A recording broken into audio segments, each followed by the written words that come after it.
The Crimson Shadow, the untold story of Darth Maul. In the shadows of a galaxy torn by war, there existed a weapon, forged not from metal but from hatred itself. His skin bore the color of dried blood, his eyes burned yellow with a fury that could incinerate souls, and when he moved, it was not with the hesitation of a man, but with the predatory grace of something that had been broken, reassembled, and taught only one purpose: to kill. This is the story of Darth Maul, the Night Brother who became a phantom. But before he was a Sith Lord, before his name became synonymous with vengeance and devastation, he was simply a boy. A boy stolen from his mother's arms on a world where darkness was not metaphor, but reality. The blood-red world. Dathomir. This planet exists on the fringes of known space, bathed in the crimson light of its dying sun, a world where massive trees twist toward the sky like gnarled fingers clawing at salvation. The air itself seems thick with ancient magic, not the sterile philosophical force wielded by Jedi, but something older, wilder, and infinitely more dangerous. This was a matriarchal society ruled by the Night Sisters, pale-skinned witches who commanded powers that made even Sith Lords proceed with caution.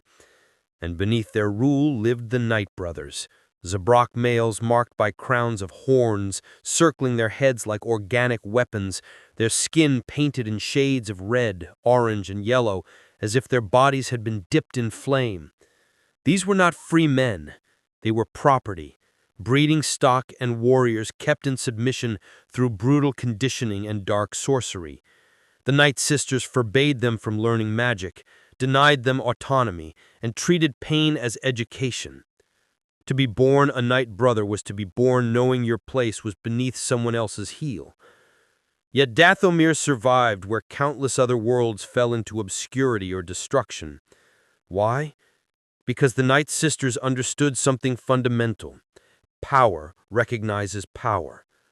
They made themselves invaluable, trading in warriors and occasionally in force-sensitive children to those who could ensure their continued survival. They were never conquerors, but dealers in the galaxy's most dangerous commodity: potential. Into this world, in the year 54 BBY, a child was born to Mother Talzin, the most powerful Night Sister of her generation. The infant was extraordinary even by Dathomir's savage standards. His connection to the Force radiated from him like heat from a star.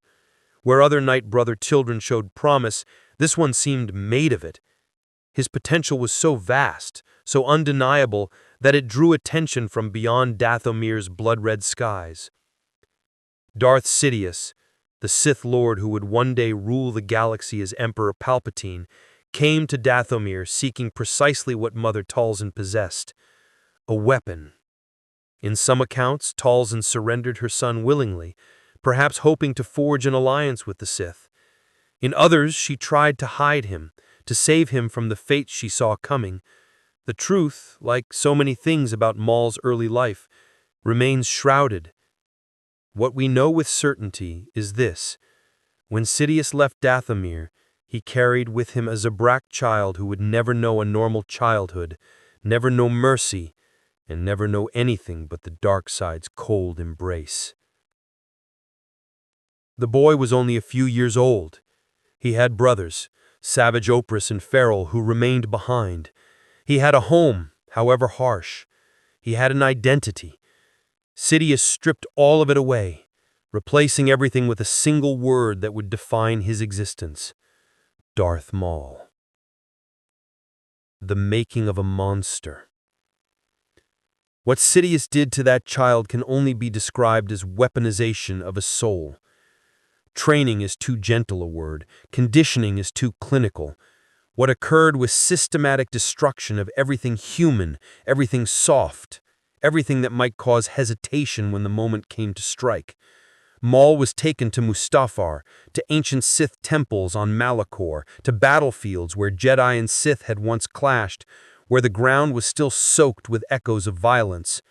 Sidious made him breathe in the ancient dust of war until hatred became as natural as oxygen. The training was relentless. He learned to fight before he learned to read. He mastered pain before he understood pleasure. Sidious manipulated him with psychological precision, feeding him a narrative. The Jedi were responsible for the near extinction of the Sith. They were hypocrites who spoke of peace while enforcing their will through violence. They had to be destroyed, and Maul would be the blade that struck them down. This wasn't education. It was programming. But there was something else happening beneath the surface of Sidious's manipulation. Maul wasn't just learning to hate Jedi. He was learning to hate his cage. In the 2017 Marvel Comics series, we see a young Maul watching Rathtars tear through a group of poachers. These creatures were relentless, vicious, free to cause destruction wherever they chose. Maul envied them. Not their violence, but their freedom. He was Sidious's weapon, yes, but he was also his prisoner.